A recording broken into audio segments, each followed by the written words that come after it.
of the month, maybe the segment you've been waiting for all month. Certainly I have been.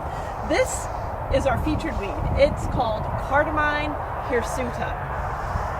The common name is hairy bittercress. One thing I've noticed is that there are lots of clues about this weed in the name itself. This weed's falling apart on me.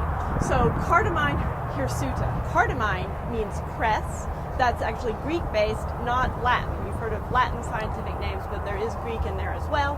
Hirsuta means hairy. Looking at the plant, it does not look very hairy. So you look at it under a hand lens or a magnifying lens, and you will see fine hairs on there. So it is a little bit hairy, but not to the naked eye. The common name, hairy bittercress. We just explained about hairy, but bittercress.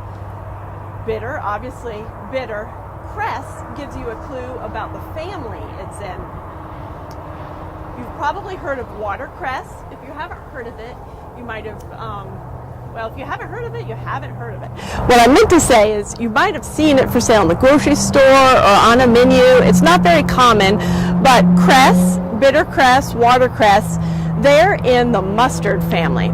The mustard family is a huge family. You might have also seen it called the cruciferous family, cruciferae, Brassicaceae family, or Brassica. So there are 5 words for that one family. Also in the mustard family are many plants you eat: broccoli, broccolini, cauliflower, cabbage, arugula as well. So, do you think you can eat this herb, this plant? Yes, you can. You can eat this weed. I tried it. I liked it. It was peppery. It reminded me of arugula. So if you like a little bit of a peppery bite, you can include this in your salads and on your sandwiches. I believe it is eaten raw like a green.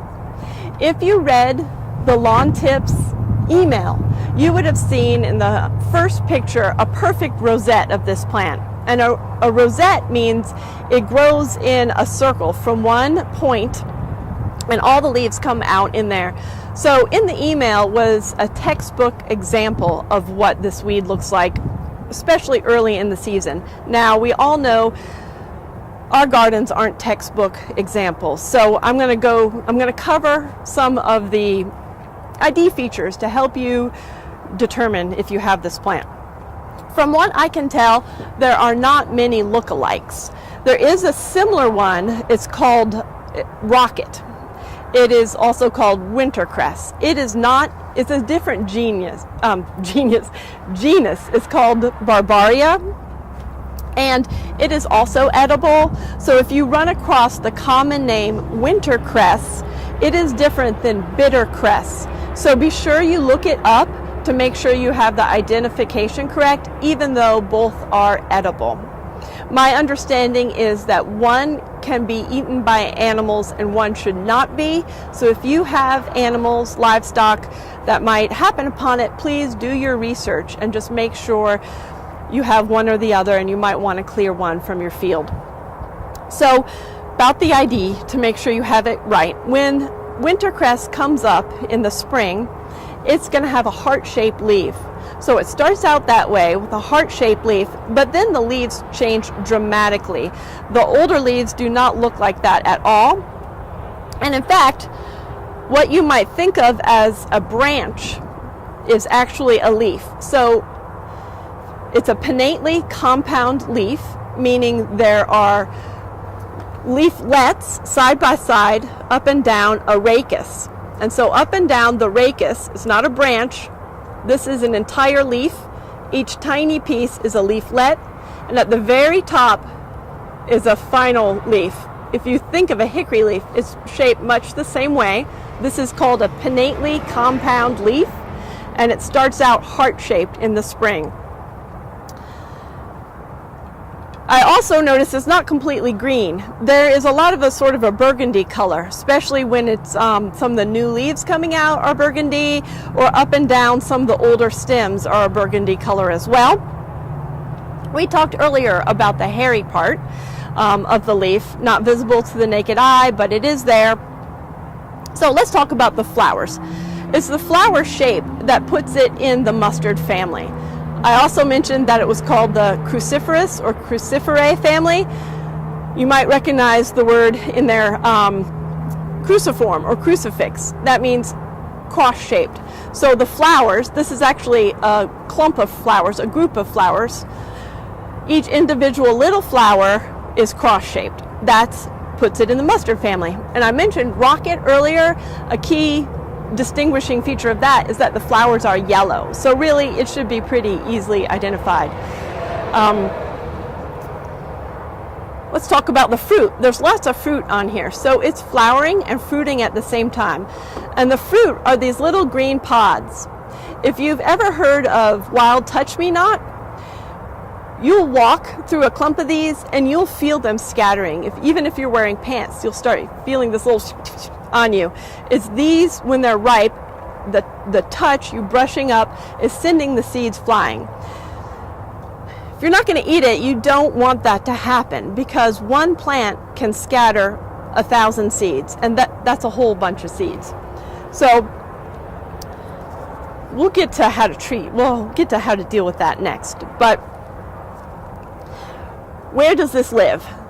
This lives everywhere. It loves following humans around. It loves human activity and disturbed soils. I see it a lot in ditches. I see it a lot in wet places. It loves disturbed, wet places, and it will grow in any place where there's not cover on the ground. And by cover, I mean mulch or a beautiful lawn. So this, you will definitely see this in your lawn if your lawn is thin and not growing as healthy as it could be, or if it's an area of your lawn that's thin and wet. You'll also see it around spigots or around a lot of where you might be channeling water away from the house. When I looked it up, I saw that they always said it grows in full sun. At my house, I see it in shade as well. It is more loose and open like this in shade. And it just kind of stretches out a little bit. And it is, I'm going to show you another, they're getting, as we progress in the season, this is an annual plant. It's wilting already, but this is an annual plant with about a 12-week life cycle. So this germinated earlier in the season, about in January, and it's had these many weeks to grow. This smaller one probably germinated much more recently, and as the days lengthen, it's quickly going to seed. It was already flowering. This particular one wasn't producing seed yet, but you can see there's a huge size difference when it's going to seed. And that is a little bit of an obstacle that I'll go into next, when it flowers and sets seeds so short. So Greg quipped something to me that I thought was hilarious. You have to decide whether to eat or treat. Maybe you do both. Or maybe you eat first and then you treat. Or maybe you treat and never get to eat. It's your call. Or you could treat certain areas and leave this as a patch of edible greens. Microgreens, if you will. So how do we prevent hairy bittercress from taking over the wet spots of our garden? You can prevent it. That's what we recommend. It's the easiest way, it's the most satisfying, and it's the most effective. So one way to prevent is to mulch your bare spaces, mulch your flower beds. It does an excellent job of keeping it out. Whereas chickweed, I mulch if I've missed a crack, say up near a border or up near a shrub. Chickweed will come up in the smallest little space you leave it. I found mulch to be very effective with bittercress, though. Also, pre-emergent. Greg went in depth about pre-emergent. Now is too late. It has emerged already, so you want to think about September. If you're a Lawn Coach subscriber, we will just mail you the pre-emergent in September, so you don't even have to put it on your calendar. So this is a winter weed, so all winter weeds, if you put pre-emergent out in September, it will prevent them from emerging, from you even seeing them.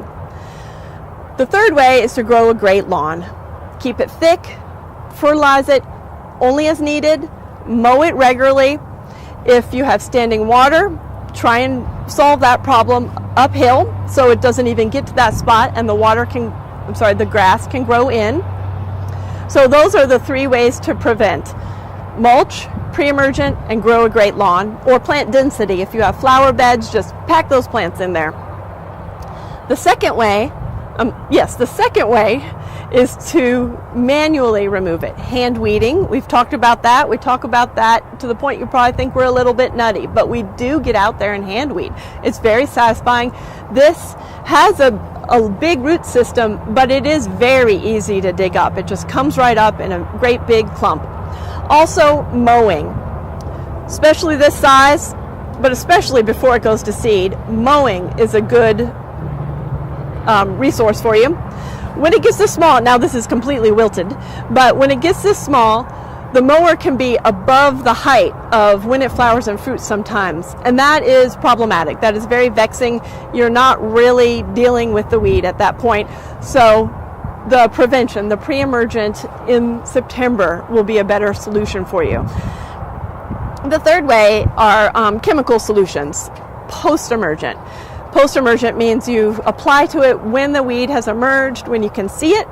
And of course, we have products for that as well. We sell 3-Way Max and Quincept.